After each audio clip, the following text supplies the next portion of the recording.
And we are live. Good evening, everybody. Welcome to Fatty's Funhouse. I'm John Vincent. Along with me tonight is independent filmmaker Matt Schmidt. Matt, welcome to the show. Thank you. Thank you for having me. So, from our pre discussion, I see that you're into making horror films.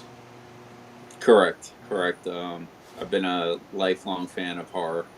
Um, Something that I got addicted to very early on when my older brother and older cousin thought it would be really funny, while my parents were out, of course, to sit me down and make me sit through every frame as a 5 year old, mind you, of the original 1978 Halloween on TV. So I had an immediate ridiculous amount of fear and ridiculous amount of nightmares, which I did thank the director John Carpenter for personally.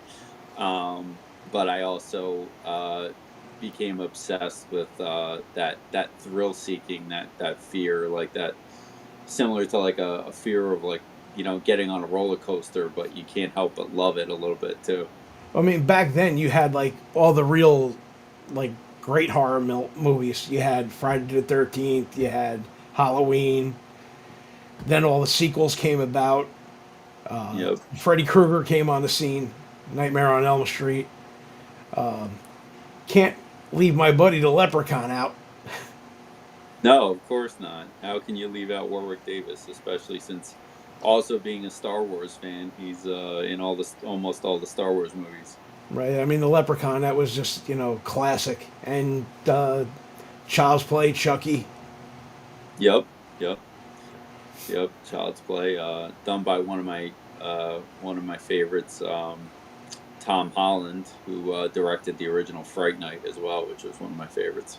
My favorite vampire movie, at least. That's going back.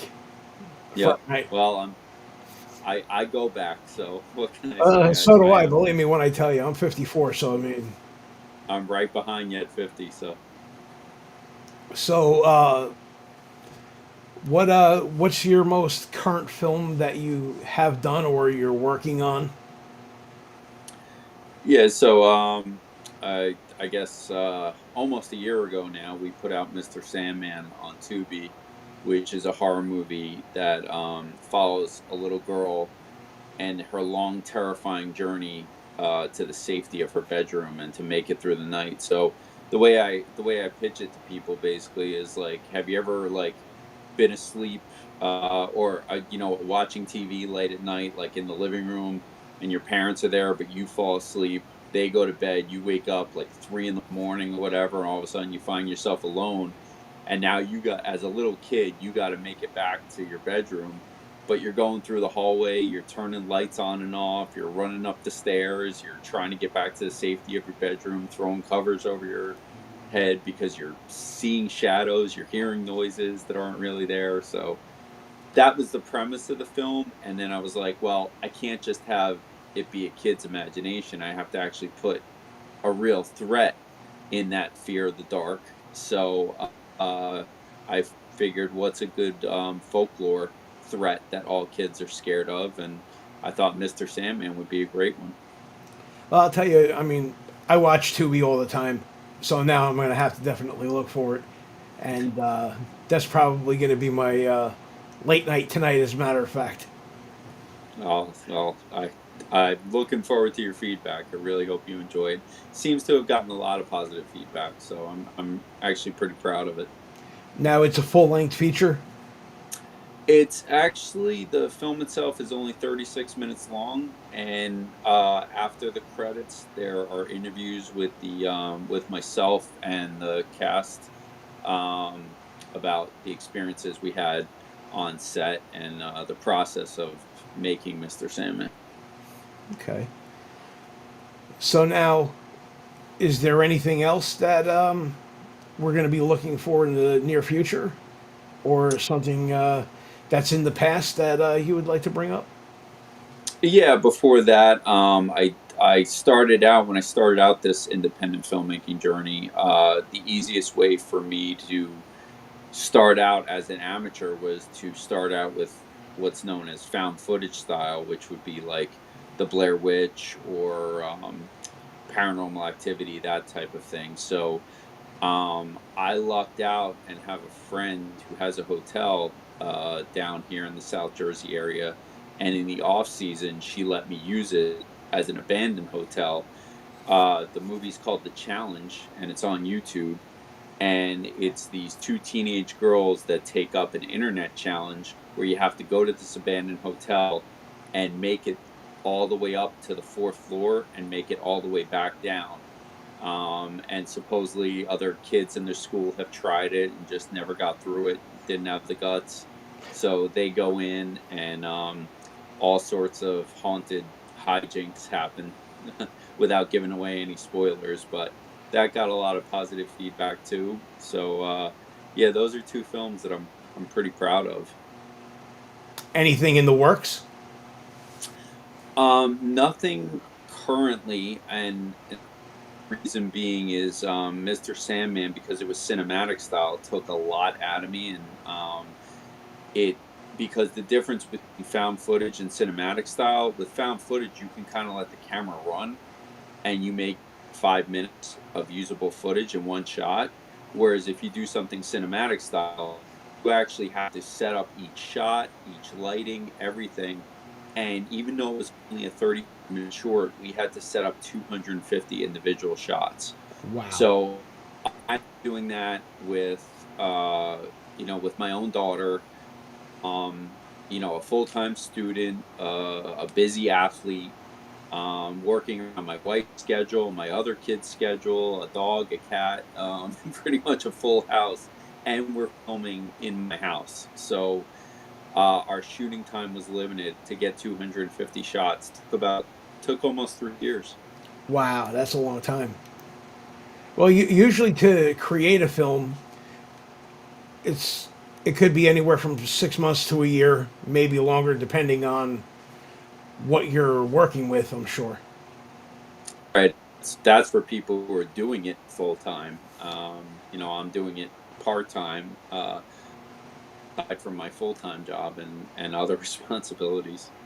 Right, because I know, like going over to the comedy side of things for a second. Kevin Smith did Clerks 3. I'm gonna say in about 8 weeks, 8 to 10 weeks, up here in Central New Jersey. The You said part three or the original? Part 3. Part three. Okay. Now the original, I was actually hanging around down there on that set because that was just like a $50,000 whatever. I think, everybody hanging around and whatnot, and just having a good time around the set. Yeah, I know he famously sold his comic book collection to help fund it. He also used the clever idea of having the shutters stuck so that he could film at night when the store was closed, without interrupting the business. So I thought that was a really clever way for him to get the first Clerks shot. Um, Absolutely. But the only thing is, when they were doing like the roof shots, when they were playing hockey and all that, yep. I believe that was done during the day. Yes, that was. Um, yeah, no, Kevin Smith is definitely an independent. He's a hero amongst us independent filmmakers because he's the one who, quote unquote, made it to the top. So we all aspire to be him. And plus, he strikes a lot of chords in me because he's very much. He seems to enjoy the same type of movies that I enjoy and references them a lot Right. in his films. Like a lot of horror, a lot of Star Wars, a lot of comic books and stuff like that. So that's me. I grew up very much like that. So he definitely a soft place in my heart for Kevin Smith. Yeah, he was definitely an interesting one growing up because he's around the same age as me. I grew up around Atlantic Highlands, Leonardo, Middletown, that whole area, and he actually a friend of mine designed his original logo for View Askew Productions. Okay, the clown logo. Yeah, Yep. and Have you like so you've met him, you've interacted with him? oh yeah, I know him pretty well. Oh, that's really cool. That's actually really cool. Tell him he's definitely got a he's definitely got a fan in South Jersey, a big fan. Him, Hughes, Jeff Anderson, all those guys, local guys. Like I said, Yeah, I grew up in I that went area. to I went to Jay and Silent Bob's Secret Stash once when it was in its old location. It was really cool. It was a cool experience. Oh, the on Broad Street in Red Bank, I believe it was, right? Y- Yep, and I know they just recently moved locations, but they're still in Red Bank. Yeah, I'm not exactly sure because I haven't been in Red Bank in a minute, but so I also understand that you are a police officer in Atlantic City. Correct, correct. For 18 years now. You're pretty close to retirement then, huh? Yep, 7 more to go. But who's counting? So for some reason, I thought it was 20 in and out. Well, you can leave at 20, but financially, it's much more beneficial to stay to at least 25. Right. You have a very interesting story that you shared with me a while back during our pre-interview type stuff. Care to share that with my audience? Yeah, well, it actually it garnered a lot of attention. Uh, it went through Philly and then it went to New York because one of the NBC reporter that did the story on it found out I was originally from New York, and then ABC picked it up and it went national. Which being interviewed live on national TV was one of the more nerve wracking moments of my life. But I'm to sure. backtrack and tell the story, I'm what's known as not only am I a regular patrol officer, but also I am what's known as a humane law enforcement officer, which means I investigate animal cruelty crimes. So whenever there's an animal call of any type, usually my coworkers will ask me to respond to the scene. So we got a call about a dog that was possibly, and I stress that because it turned out not to be the case, but possibly abandoned and possibly injured. So I responded to the scene, and I had animal control respond to the scene with me because usually they help me out um, when it's a dog that's being less than cooperative. That'll get in my vehicle. Um, so this dog had a limp at the moment and was in a vacant lot. So we were kind of running around, chasing around this vacant lot, trying to get the catch poles on it, the rabies poles, and it when it caught her loop, her rabies pole, it ran by with such force that it ripped the pole out of her hand. Oh wow. So now it's running around the neighborhood with the pole attached to its neck. So great, and it got out of the vacant lot. So now I'm driving around. I'm trying to catch up with it in my car. I'm hoping it's going to gas out, tire out, so I can get control of it. Because he was scared, which made him less than friendly at the moment. Right. Because he wasn't sure of our intentions. Not his fault. He was just a little skittish. So I was like, I knew I had to gain control of the pole if I didn't want to get bit. So then finally we corner him in another vacant lot. The only problem with this second vacant lot is right behind it was the bay. Oh. So this dog decided, of course, in the middle of October, when the water has more than cooled off, Right. to jump in the bay. Now, most dogs, when they go in the water, will take a quick dip and then go to just another part of land. So I'm thinking he's going to circle back and go right back. Well, he just kept going out Oh my. further and further and further, and I was like, uh-oh. So I'm like, well, the current's strong. He's got this pole around his neck, which is weighting him down. And he's already gassed from sprinting for blocks and blocks on end. So he's going to tire out pretty quick. Yeah. So I immediately get on the radio. I called for our local fire department in Atlantic City, which does have boats. And we have a Coast Guard base and a state police Marine base near us too. So I'm calling for them. I'm calling for anyone. I'm like, anybody with a boat get here on without using our codes. I was saying basically get here on hurry up. Right. So I wasn't getting a response that I wanted in a timely manner. Like nobody, like it, like my dispatch kept saying, "We're trying to get an ETA. We're trying to get an ETA." I'm like, "Well, hurry up! This dog is gonna tire out." So I was like, "You know what?" I'm like, "I don't have a choice here. Um, if I want this dog to live, I'm gonna have to go get it myself." Right. So I took the other pole that we had, put it around my neck so I could swim with two hands, took off all my equipment, stripped down out of my uniform. The other officer was there to secure my gun. So Right. there was one comment where they're like, he abandoned his gun. I'm like, no, I didn't abandon my gun. There was another officer there watching it. Relax. So I Thank took God my for that. uniform off. I'm sorry. Thank God for that.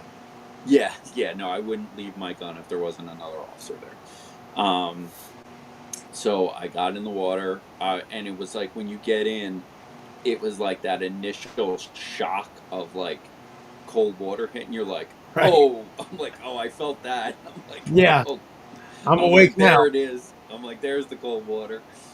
So but as soon as I started swimming, I guess my adrenaline took over because the cold part subsided. Now Right. the good news is the current was with me going out to him, and he was I guesstimated about 100 yards out. But the current was with me getting out to him, so I got to him relatively quickly and relatively easily. I'm like, okay. So then as I'm swimming up to him, he's trying to swim away from me, still scared. I'm like, all right, buddy. I'm like, you got to just work with me here. So I take the pole off myself, put it around his neck, tighten it. So now that I got him, I'm like, okay. I'm like, and then I'm like, huh, well, I use both arms to get out here, but I only have one free arm to get back down to swim with. So that's going to make it harder. As I started to swim, I noticed now the current's against me. Oh. So I'm like, oh, okay. I'm like, well, this is taking forever. And every time I look back at the dock that I had left from, it kept getting further away. Right. So I'm like, oh my God, you got to be kidding me. I'm like, so I'm just keep going. I'm like, Matt, just keep going. I'm trying to guide the dog in a direction to kind of help me, like while he's doggy paddling, like kind of help us, like so we Right. could kind of work together. And all of a sudden I hear a buzzing above my head, and it's a drone from the fire department, Oh wow. like with a camera, which they got this like like great footage of us like swimming back. But at the time, I'm like, well, I asked for a boat, but you guys are watching me. This is awesome, great. I'm like, you can watch me if I drown. This will be great, Like I'm like, I asked for a boat, guys, but hey, thanks for the drone. I'm Um, sure that made News 12 yeah, yeah, that one got all over. So that footage got all over, and then and probably quite but a few other news programs. I'm sure. but I just kept swimming backwards, and then finally the current had pushed us over to a different part where I left, but I was never so happy as to feel mud under my feet, and I'm like, So, oh, thank God. And I just stood up, and I basically handed the dog off to animal control, and uh I just I came out of the water and I was soaked, and I was like, okay, I need to get into some dry situation right now. So, were you full of mud head to toe? no, it wasn't too bad. As soon as I walked out of the marshy part, it kind of washed itself off, so it wasn't too bad. But and thankfully it was still a relatively warm day, so it wasn't too bad when I came out of the water. Um, and and then it just got well, it started with our local reporter who picked up the story, Okay. and then I guess NBC Philly saw it because there was video attached. CBS Philly, Fox Philly, and then when I was talking to the NBC reporter, he's like, "Oh, he's like, "Where are you from?" And I'm like, "Originally from New York." He's like, "Oh, well, then I'll shoot it up to NBC New York too." I was like, "Oh, okay, cool." And then I think ABC Philly did it too. And then the next day, or a couple days had passed, and I thought, like, okay, well, that was that. It got all its publicity, and then all of a sudden, ABC National reaches out to me, and they're like, "Hey, we want to go live with you tomorrow." And I was like, "Oh, okay." I thought once it was given to ABC Philly, they would just spread it out, but no, they're like, "No, we want to live national tomorrow." So even my brother in California was able to see it. I had some friends in Florida call me. So it really, it's funny because I think no matter where you fall in your stances on things, everybody loves animals. Uh, So I think it just picked up a lot of steam, because it was a dog story, and because it had a happy ending, obviously. yeah. Um and then later I was able to track down the owner. So it was not an abandonment. It was just a dog that broke out of his containment. He was very, very grateful. He had seen the video and everything. Very nice man. And I tried to set him up with some assistance with the dog and stuff like that. Right. So all in all, it had a happy ending. Um, so yeah, it was just an all around positive experience. I mean, thank God for that. I mean, I love animals too. I have two dogs myself, and they're basically my world. I don't know what I would do without them. Yeah, yeah, they do. They become our fur babies. They do. I have two dogs, and like I said, just working with animals because of what I do, you can't help but like fall in love with them. So Now, down where you're at in AC, do they have? I'm sure they have plenty of canine units. yep, yep. We have our canine patrol officers. Yep. They're they're great. What can I say about them? My whole department's great. I mean, we have a lot of. I work with some really great men and women who just have no trouble going above and beyond for things, for calls and cases, and the canine unit is no exception. They're just a great group of men and women. Now, are they German Shepherds? Most. When I first started, they were mostly German Shepherds, and they've switched to the Belgian Malinois. Okay, because I have a German Shepherd. That's why I ask. I mean, yeah, they're great dogs. I've always wanted one, but my wife feels there'd just be too much hair. So I was like, okay. Yeah, that's a bit of an issue, but they're so worth it. They're great dogs. They're attentive dogs. They follow their master. They Yep, and they're very protective of you, and I think they're great companions. I would still love to get one because she did get a husky, so I figured, what's the difference? We could have a German Shepherd. Well, I mean, if you can put up with the hair from a husky, you can put up with the hair from a shepherd. I couldn't agree more, and I'm going to make sure that I put you in touch with my wife so you can argue with her for Sure, absolutely. me. I've mastered the art of argument. So I imagine it's a busy time of the year down there. Yeah, it's like everybody kind of has the impression that, like, we're summer only and we're only busy during the summer, but we're busy all year round because it's, we still have the weekends, which things ramp up. We always have like concerts in town and stuff like that. And, it's always busy. And of course, we're coming up on New Year's Eve, which is an extremely busy night for us. Oh, I'm sure. And then like then you roll right into, and plus we have all these conventions that come to town that are always like filling up the hotels and stuff. So we're never really slow. I mean, summer we do ramp up, just we just get busier, but Right. we're still very busy all year round.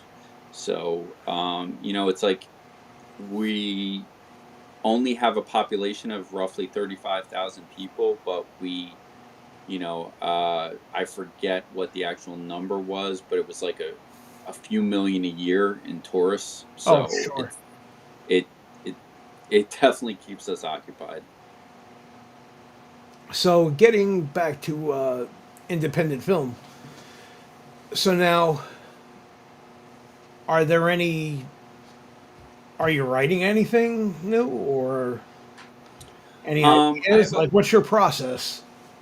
Yeah, I have a couple ideas that I would like to explore, but I also, because I'm somewhat of a one man show, at least financially. Right. I also have to work within my means.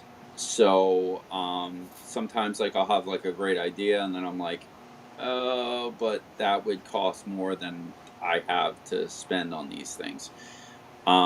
So finding the balance of being a project you're passionate about, but yet also um being able to fund it so that it doesn't so that it comes out the way you want it to, because if you don't if you don't get the product you're looking for, it's all that work. I won't say it's for nothing, because every process is a learning experience, but at the Yes. same time it's very disheartening. And I I kind of went through that in the beginning of this independent filmmaking process, Right. but I don't want to go backwards now. I've the last two films I've been proud of, and the more recent one even more proud than the previous one. So I it's not that I feel a pressure to top myself, but I never want to look back and be like, oh, I took a major step down as far as filmmaking quality. So finding that balance is a little tough. So yes, I have a few ideas. I'm just trying to figure out which ones would work with my budget limitations, because and I've looked into crowdfunding and Kickstarter and stuff like that, to possibly help out.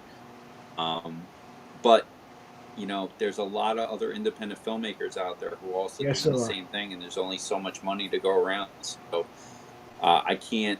I got to be able to at least fund it myself, and then hopefully get some extra funds to maybe add some bells and whistles, if you will.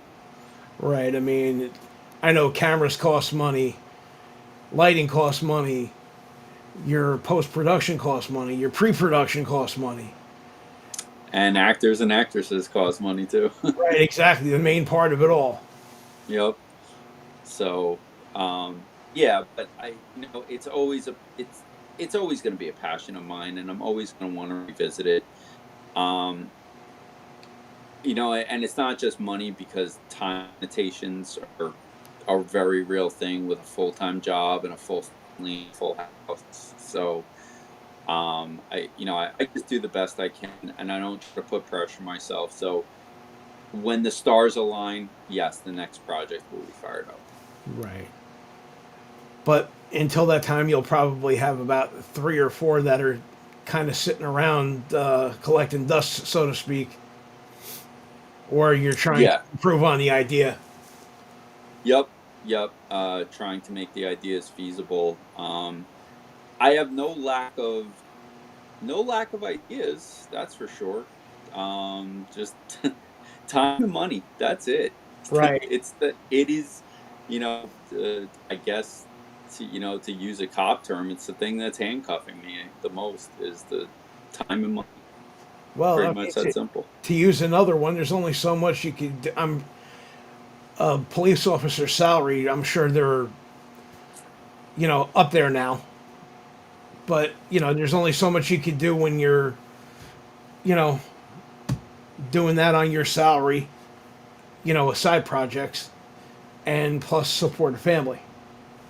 Exactly. And the family part obviously comes first, and I have two very active kids in sports. And when you and I grew up, it was kind of like you signed up and you went Yeah. to these sports things, like high school and grade school. Well, now there's all these added expenses, top of the line equipment, extra coaching, banquets for the teams, stuff like that. So Paying for uniforms because now everybody wants to look uniforms, like. extra coaching, to help your kid get that edge. I mean, it really, you know, I'm not complaining, but at the same time, those expenses take priority over my um my passion projects. I'll put it Right. that way. Gotcha. I mean, I dabble with it myself. Screenplays, songwriting, things of that nature, and I totally get the creative process. I also get the financial process in it. So again, being a creative myself, I could definitely understand where you're coming from. Well, I mean, the phrase the phrase starving artist had to come from somewhere. So we're Absolutely, we all wish we had like, all of our dreams are always bigger than our pocketbook. So, that's for sure. I have screenplays that I've written, that would require the full Hollywood machine behind them, but I at least wanted to write them and get them copyrighted and everything, so I could at least say, hey, in case, dreams come true, I'm building a library on the side to be ready to go if the golden ticket ever came my way. Now, I ask this question to a lot of people. What are your views on AI? I'm assuming you mean like in the entertainment world. In the You entertainment know, world, like helping you write a screenplay, kind of, developing your ideas, your characters, things of that nature. you know, I'm mostly for AI in a lot of respects. I don't think I would ever want to use it to write something for me, because that would take what I enjoy the most, tapping into my imagination to, create something. Right. However, the fact that AI, and I'm not I'm not as tech savvy as I'd like to be, so I haven't used it yet. Okay. But the fact that AI could add special effects to a low budget production, or create, I've seen a lot of people make these AI posters for their movies and they're just beautiful, or an AI soundtrack for your movie. Because I'm not. I mean, I'm somewhat envious of what you're saying, that you write music, because musically I consider myself practically illiterate. I know Right. what I like and I know what sounds good, but I don't understand the language of music. Right. Like movies, cinematic, visually, I understand the language of it, but I don't understand music. So if AI could help me, on those things, yeah. But if you have the capability, my stance is, if you have the capability of doing something, writing, shooting something correctly, getting that beautiful shot yourself, I personally lean towards, it's a lot more rewarding to do something you created as much as possible, because I did an interview one time and they said, well, your films become your babies. And I think that's absolutely true. You Absolutely. fall in love with your creations. And it's a biased love. There's no doubt about it. They're your creations. But at the Of same course. time, that personal high, who wouldn't want that? Like, who wouldn't want the personal high of achievement, the personal high of creating something, especially when you look on it and you're like, yeah, I'm really proud of that. So AI, just like, I'll just put it back to, take it back one generation to CGI. Right. It's a tool, and if you use it correctly, it's a great thing. If you abuse it or you don't use it correctly, you end up with, a less than stellar product. I mean, like with music, scoring a movie, AI could be very, very beneficial. Now, trying to think of the score yourself, that's brain racking. Right. You have to kind of fit the right music into the right part of the movie. And I mean, Yeah. just like let's go back from when we were young kids, like The Godfather, let's say. You know, there's some epic, very emotional music within that movie. Uh, Absolutely. Now, like, you know, kicking it up a little bit to like Star Wars and stuff like that, that's mostly special effect. Right. So there's not too much score to that. You know, probably the beginning, somewhere in the middle, and the end. You know, I don't think there was ever like a Star Wars soundtrack. Well, I mean, yeah, I mean, there was John Williams, and I mean, the Imperial March is well known. Right. But yeah, it's it I just I'm envious of people with that musical talent, but I just think if you can have tools that can aid you in creating your in bringing your vision to life, I'm all for it. I know a friend of mine, actually the producer on my films, he recently broke out some of his old music, some old I guess digital recordings he had from Okay. I it may have even been like maybe late 90s, early 2000, Okay. and ran them through AI and added a vocalist, a singer who sounded a heck of a lot like a Chris Daughtry, and Wow. it sounded great. And I was like, "Oh my god!" I'm like, "Dude, I would buy this album." I'm like, "This sounds awesome," and it was mostly done through AI. So I was just like, I really am blown away by the possibilities. And you mentioned that you write screenplays, and I've written screenplays that would require Hollywood. But if there's an AI generator that could take our screenplays and just produce the whole movie for us in one shot, I mean, would that not be a dream to see your vision come true without having to rely on someone from Hollywood actually buying it? Absolutely. I mean, just fulfilling the idea. Right. And then, I mean, if you wanted to, you know, go back and shoot the movie yourself, at least you kind of know what was going on. Like, you know, you could have your ideas for your scenes right in front of you, but you could also tweak the scenes a little bit and, you know, bring it up the way you'd like it.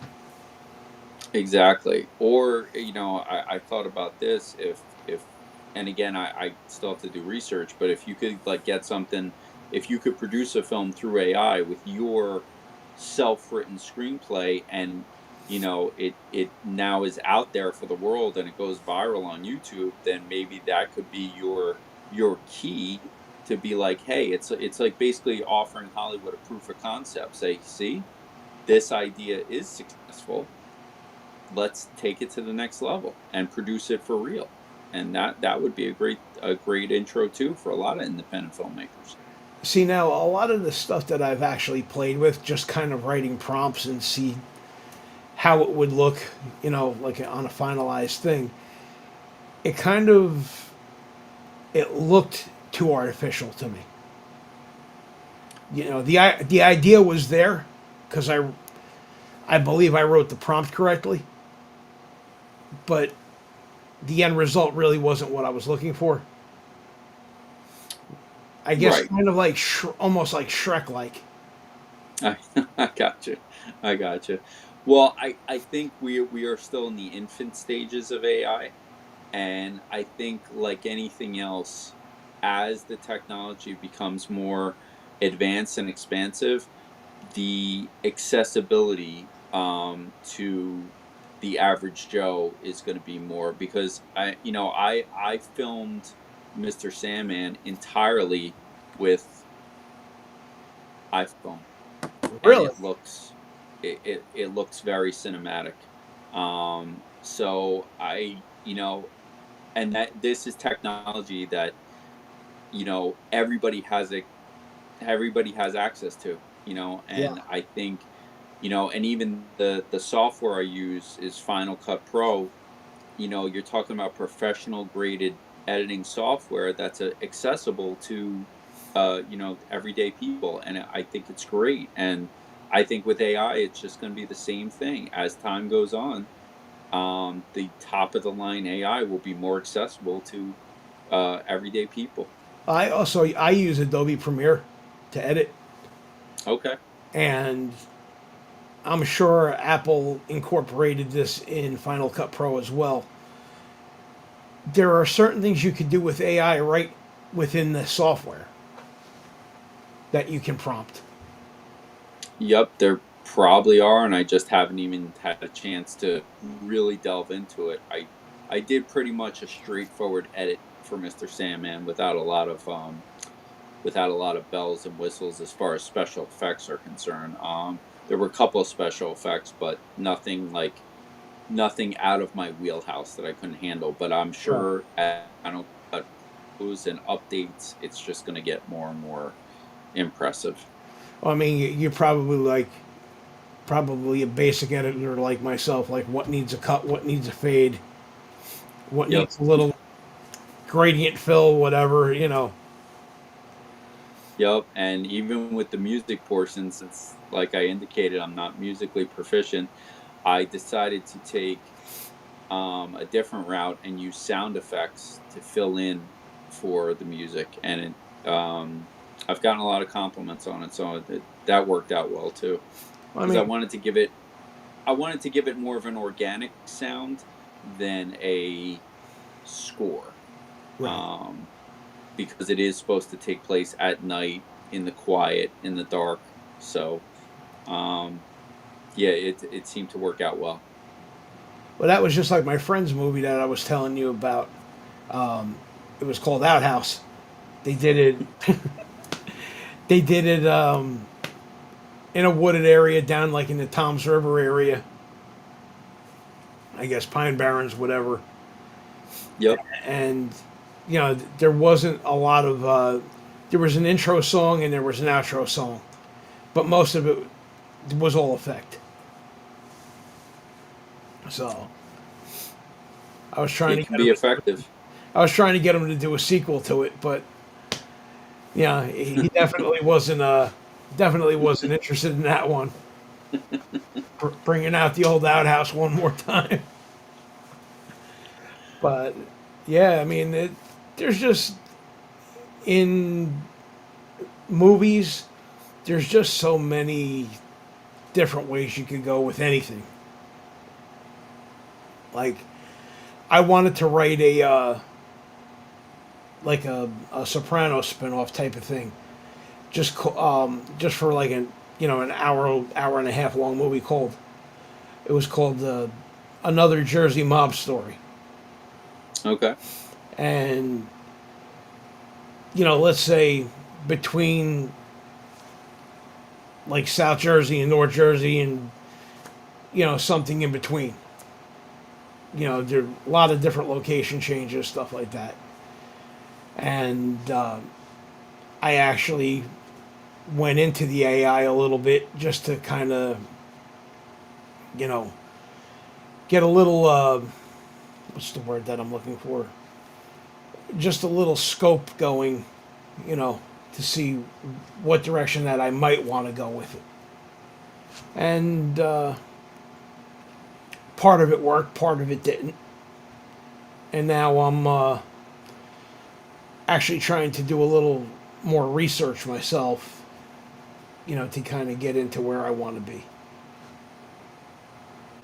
Research into the AI part, you mean? No, research into the actual movie and character development and stuff like that. Okay. Okay. Um, I'll tell you, when I first started writing screenplays, my friend who is has the closest thing I know to a professional writer because he's published a novel and everything. Right. Um, he turned me on to a book called Save the Cat, Okay. which is a screenwriter's book, and it doesn't teach you technique like, oh, you put this here and that there. It's not that type of a screen. It's more of how to really structure a compelling story. So if you get a chance, yeah, it's widely available on Amazon and Kindle and everything. Save the Cat was a great read as a Okay. screenwriter and really taught me a lot and opened my eyes to a lot. So Do you know if that it's would be also available in audio? probably, Probably. probably, yep. But that Save the Cat was an excellent book to read as a screenwriter. Very interesting. Gonna have to look into that one. Definitely. Well, anyway, we're gonna wind it down. I'd like to thank my guest tonight, Matt Schmidt. Matt, thank you for coming on tonight. I Oh, appreciate it. thank you so much, Sean. It was an absolute honor. Sorry Hillary couldn't be here tonight with us, but like I said, things do happen. So I will be back on the air Monday night, uh, the 22nd, because of Christmas week. I'm not doing my normal Wednesday broadcast, but I'll be back Wednesday night at 8, Monday night rather at 8 o'clock. And Matt, thank you again. What are your socials for your film company? Everything is under Acres Films. We are on pretty much everything. We're on Twitter, Facebook, Instagram, TikTok, and YouTube. Actually, YouTube on our channels where you can find the movie The Challenge, the found footage movie, Okay. and and we're also on a horror for your horror fans out there. We're on the horror social media app called Slasher. So we're out there too as Acres Films as well. I So didn't even know about that one. yep, So it's more or less something like a Facebook and Instagram along those platforms. pretty much. Yep, exactly. Pretty much exclusively for horror fans. Oh, that's great. I'm gonna have to check that one. It's at slasher.com. Yep, I think it's just the. I've never been to the website. I think it's just the Slasher app. So that's the one I use So it's as just a my social. downloadable app. Yep, just a regular old. You can't. You'll see it. It'll pop right up. All right, very good. Again, Matt, thank you for coming on tonight. I appreciate it. And if we don't talk before, happy holidays to you and your family. Right back at you. And I'll definitely be in touch soon. We'll be going live with a lot of shorts on YouTube and Instagram, probably immediately following the broadcast, probably within the next hour or so. And I'll let you know when that happens. Awesome. Thank you very much. All right, Matt, you have a great night, rest of your night, and I'll talk to you soon. You too. Take Take care. care.